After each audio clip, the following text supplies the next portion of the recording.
Now, when the days of Mary's purification according to the law of Moses were completed, they brought Jesus to Jerusalem to present him to the Lord. It was 40 days after his birth, and this is why the Church, 2,000 years later, celebrates the feast of the presentation of Jesus in the temple on February the 2nd. In questo giorno conducono il bambino al tempio per On that day, they led the child to the temple to fulfill the law of Moses, which prescribed the redemption of the firstborn. Every firstborn belongs to the Lord, and everyone who opens the womb of his mother, says the Bible, must be redeemed from the Lord.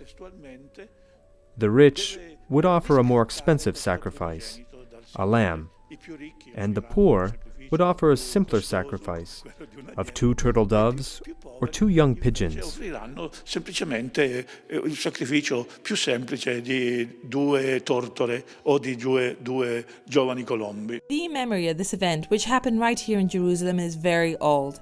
Mary and Joseph went up to the temple from these ancient steps, and the presentation of Jesus was already celebrated by the Church from the earliest centuries, soon counting among its most important feasts, although it is not until the Crusader period that we find a tangible sign of this devotion.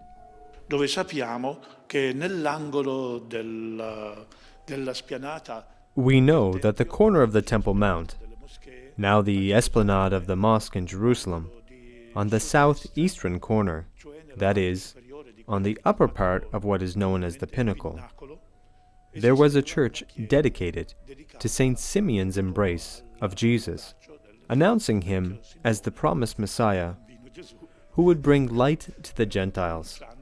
The Muslims have some respect for Jesus as a prophet, not as a Messiah, but as one of the ancient prophets, and so they have no problem in preserving a memory of him. Somehow, they kept a kind of ciborium, with 2 columns and a dome with a bowl of marble, that they call the Cradle of Jesus. conservato sotto una specie di ciborio fatto a 2 colonne, una cupoletta. Hanno conservato una vaschetta di marmo che chiamano. The cradle of Jesus is preserved today under the Al-Aqsa Mosque, but it is not accessible to pilgrims. Although the memory of this event especially marks the total identification of Jesus with the people of Israel in the Holy City, it also became associated with the veneration of Saint Simeon, who embraced and enlightened with his words the Virgin Mary during her visit to the temple. Ebbe un culto abbastanza diffuso a Gerusalemme. The holy old man Simeon was the object of a fairly widespread devotion in Jerusalem. In the 4th century, his relics were found, through visions and dreams, in a tomb near Gethsemane, in the Kidron Valley.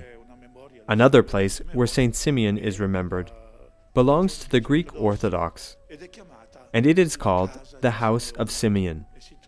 It is located on the outskirts of Jerusalem, on the road to Ein Karam, near the monastery of the Holy Cross. In fact, an entire Jewish neighborhood of modern Jerusalem is called the St. Simeon Quarter, thus preserving his name and memory.